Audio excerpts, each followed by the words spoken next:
Hey guys, welcome back to my new video. In this video, I'm going to explain book summary of the book The Psychology of Money by author Morgan Housel. Most of us see success a result of education and intelligence.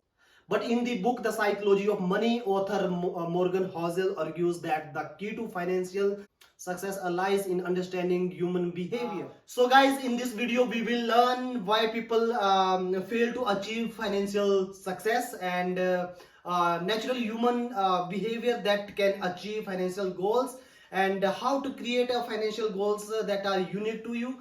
So guys, let's go over the main lesson from the book Psychology of Money by Morgan Housel.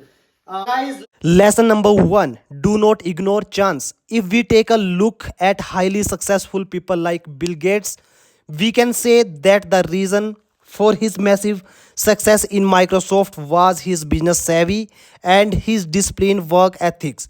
And while those might be major factors for his success, we cannot ignore the fact that Bill Gates was quite literally one in a million teenagers who had access to a school computer back in 1968. Without this opportunity, Bill might not have gathered the computer skills early on to have the massive competitive advantage that he did. Lesson number 2, don't confuse being rich with being wealthy. Housel saw us another reason why people fail to achieve financial success. We confuse being wealthy with being rich. He explained that being wealthy means you have a lots of money in the bank or in a variety of assets. In other words, wealth is money you did not use but is available if you need it. Being rich simply means having a high income. Housel says that it's fairly easy to tell when someone is rich, but you can't really tell if they are wealthy or not. This is because wealth is invisible. You can see how much a person spent on an item, but you can't really see how much they have in their bank account or in their investment portfolio.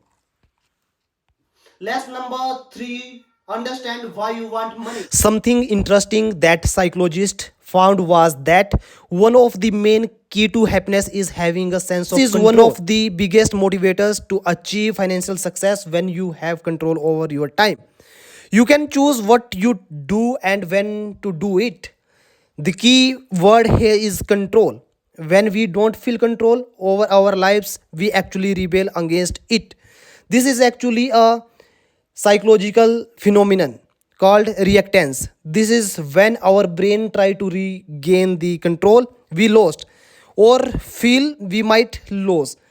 If you feel a sense of reactance, this could be a good sign that your natural human behavior is already trying to move you toward control. Understand the concept that happiness has to do with control, especially over our time, can help is develop a plan for what financial success looks like to you and what you need to achieve it. Lesson number 4, learn how much is enough to make you happy. If happiness is our goal or financial strategy is the tool to help us achieve it, it can be very easy to get distracted by shiny objects and the promises of riches beyond our wildest dream. In today's world, sky is the limit and of modern capitalism is great at something, is creating wealth as well as anyone, is great and other not so good. Housel says that when people get carried away by the promise of tremendous wealth without actually having a plan of what they want, people begin taking on risky behavior and, in many cases, borderline illegal. There are countless examples of people who already had mountains of wealth who lost at all just because they wanted more than others. Avoiding falling in the comparison trap would not help you be happier, as many psychological study has proven it, but also help you preventing to take your unnecessary risk with your money. Number 5, turn saving money into a habit. Housel explains that there are three main reasons why creating the habit of saving money is so important. The first one is due to the nature of wealth. Since wealth is money, you don't use saving money is in itself creating wealth. Number two, it's all under your control. There are many uncertainty in the financial world. Keeping a portion of your money you earn is one that is completely under your control. And number three is the easiest way to build wealth. Putting away a portion of your income is much easier than increasing your income. This does not mean you should not focus on increasing your income, but instead build the habit of saving even in your income is still low. This ensures that you don't become just a rich guy when you start earning more money, but instead you build the habit of becoming wealthy. An important behavior Housel's recommends is to give more importance to yourself than outside expectations. In other words, stop caring about other people's opinion.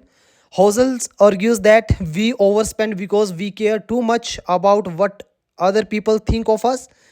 Also says that the expenses after basic need in a few comforts are no longer spending for yourself.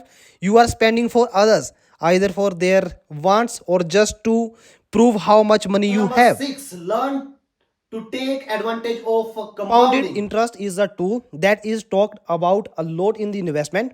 Just as a quick refresher, compounded interest is when you earn interest on both your principal which you invested and the interest that you earned previously.